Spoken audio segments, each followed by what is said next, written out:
ಮೈಸೂರಿನ ಫೇಮಸ್ ಏನು ಯೂಟ್ಯೂಬರ್ ಇದ್ದಾರೆ ಮಧುಗೌಡ, ನಿಶಾ, ನಿಖಿಲ್.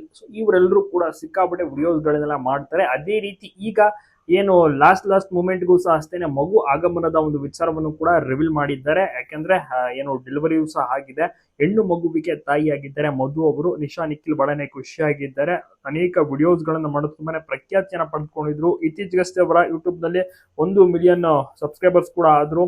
ಅದೇ ರೀತಿ ಇವರ ಒಂದು ವಿಡಿಯೋಸ್ಗಳು ಯಾವ ರೀತಿ ಅಂದ್ರು ಹಂತವಾಗಿ ಸ್ಕ್ಯಾನಿಂಗ್ ಹೋದ್ರು ಕೂಡ ವಿಡಿಯೋ ಮಾಡೋರು, ಬೇಬಿ ಟೆಸ್ಟ್ಗೆ ಅಂದ್ರೆ ಎಲ್ಲ ಪರೀಕ್ಷೆಗೆ ಹೋದ್ರು ಅದು ಕೂಡ ವಿಡಿಯೋ ಮಾಡೋರು, ಬ್ಲಡ್ ಚೆಕ್ಅಪ್ ಮಾಡಿದ್ರೆ ವಿಡಿಯೋ ಮಾಡೋರು. ಸೊ ಯಾವ ರೀತಿ ಆಸ್ಪತ್ರೆಗೆ ಹೋದ್ರು ವಿಡಿಯೋ ಮಾಡೋರು. ಈ ರೀತಿ ಬ್ಯಾಕ್ ಟು ಬ್ಯಾಕ್ ವಿಡಿಯೋಸ್ ಗಳನ್ನ ಮಾಡ್ತಾನೆ ಇದ್ರು. ಇದರಿಂದಾಗಿ ಜನರು ಸಾಕಷ್ಟು ಟ್ರೋಲ್ ಸಹ ಮಾಡ್ತಾ ಇದ್ರು. ಪ್ರತಿಯೊಂದು ಹಂತವಾಗಿಯೂ ಕೂಡ ವಿಡಿಯೋ ಮಾಡ್ತಾ ಇದ್ದಿದ್ದಕ್ಕೆ ಕಲ್ಕಿ ಈಗ ಅಂದ್ರೆ ಮೊದಲ ಬಾರಿಗೆ ಇವರೇ ಒಬ್ಬರೇ ಅನ್ಸುತ್ತೆ ಇಡೀ ಜಗತ್ತಿನಲ್ಲಿ ತಾಯಿ ಆಗ್ತಿರೋದು. ಯಾರು ತಾಯಿನೇ ಆಗಿಲ್ಲ ಅನ್ಸುತ್ತೆ. ಜೊತೆಗೆ ರಾಜ್ಯವೇ ಖುಷಿ ಪಡುವಂತಹ ಸುದ್ದಿ ನೀಡ್ತಾ ಇದ್ದಾರೆ. ಜೊತೆಗೆ ಕಲ್ಕಿ ಆಗಮನ ಆಗ್ತಾ ಇದೆ. ಈ ರೀತಿಯೆಲ್ಲ ಸಾಕಷ್ಟು ರೀತಿಯಲ್ಲಿ ಟ್ರೋಲ್ಗೆ ಒಳಗಾಗ್ತಾ ಇದ್ರು. ಸಾಕಷ್ಟು ರೀತಿಯಲ್ಲಿ ನೆಗೆಟಿವ್ ಕಮೆಂಟ್ಸ್ ಗಳನ್ನು ಸಹ ಮಾಡ್ತಿದ್ರು. ಬಟ್ ಅದಕ್ಕೆಲ್ಲ ತಲೆ ಕೆಡಿಸ್ಕೊಳ್ಳದೆ ಪಾಸಿಟಿವ್ ಆಗಿ ವಿಡಿಯೋಸ್ ಗಳನ್ನ ಮಾಡ್ತಾ ಇದ್ರು. ಅದೇ ರೀತಿ ಈಗ ಮಗು ಆಗಿರುವಂತಹ ಒಂದು ವಿಚಾರವನ್ನು ಕೂಡ ಶೇರ್ ಮಾಡ್ಕೊಂಡಿದ್ದಾರೆ.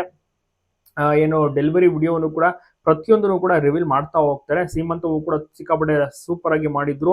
ಸೊ ಪ್ರತಿ ದಿವಸ ವಿಡಿಯೋನ ಶೇರ್ ಮಾಡ್ತಾ ಹೋಗ್ತಾರೆ, ಬ್ಲಾಗ್ ಗಳನ್ನೆಲ್ಲ ಅಪ್ಲೋಡ್ ಮಾಡ್ತಾರೆ. ಅದೇ ರೀತಿ ಈಗ ಮಗು ಆಗಿರುವಂತಹ ವಿಚಾರ, ಹೆಣ್ಣು ಮಗು ಆಗಿದೆ, ಮಹಾಲಕ್ಷ್ಮಿ ಮನೆಗೆ ಬಂದಿರುವಂತದ್ದು ಶೇರ್ ಮಾಡ್ಕೊಂಡಿದ್ದಾರೆ. ಬಹಳನೇ ಖುಷಿಯಾಗಿದ್ದಾರೆ.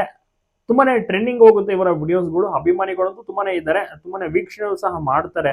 ನೀವು ಕೂಡ ನೋಡಿರ್ಬೋದು. ನಿಮ್ಗೂ ಕೂಡ ಇಷ್ಟನ ನಿಶಾ, ನಿಖಿಲ್, ಮಧು? ತಪ್ಪದೆ ಕಮೆಂಟ್ ಮಾಡಿ. ಯಾಕಂದ್ರೆ ಇವರ ವಿಡಿಯೋಸ್ಗಳಂದ್ರೆ ಸಿಕ್ಕಾಪಟ್ಟೆ ಜನರಿಗೆ ಇಷ್ಟ. ಮತ್ತೆ ಪ್ರತಿ ದಿವಸ ಇವರು ವಿಡಿಯೋಸ್ ಗಳನ್ನ ಹಾಕಿದ ತಕ್ಷಣ ಕೂಡ ಜನರು ನೋಡೋಕೆ ಇಷ್ಟಪಡ್ತಾರೆ.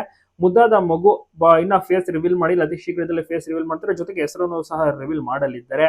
ಇವರು ಗಂಡು ಮಗು ಆಗುತ್ತೆ ಅಂತ ಅಂದ್ಕೊಂಡಿದ್ರು. ಬಟ್ ಇದಕ್ಕೆ ಹೆಣ್ಣು ಮಗು ಆಗಿರುವಂತದ್ದು ತುಂಬಾನೇ ಖುಷಿ ಪಟ್ಟಿದ್ದಾರೆ. ಮತ್ತೆ ಜನರೆಲ್ಲರೂ ಕೂಡ ಕಲಿಕೆ ಆಗಮನವಾಗುತ್ತೆ, ಇಡೀ ರಾಜ್ಯವೇ ಖುಷಿ ಪಡುವಂತಹ ಸುದ್ದಿ ಅಂತೆಲ್ಲ ದೊಡ್ಡ ಮಟ್ಟಿಗೆ ಒಂದು ಸುದ್ದಿ ಅಂತ ಹೇಳ್ಬಿಟ್ಟು ಕಾಮಿಡಿ ರೀತಿ ಕೂಡ ಮಾತನಾಡುತ್ತಿದ್ದಾರೆ.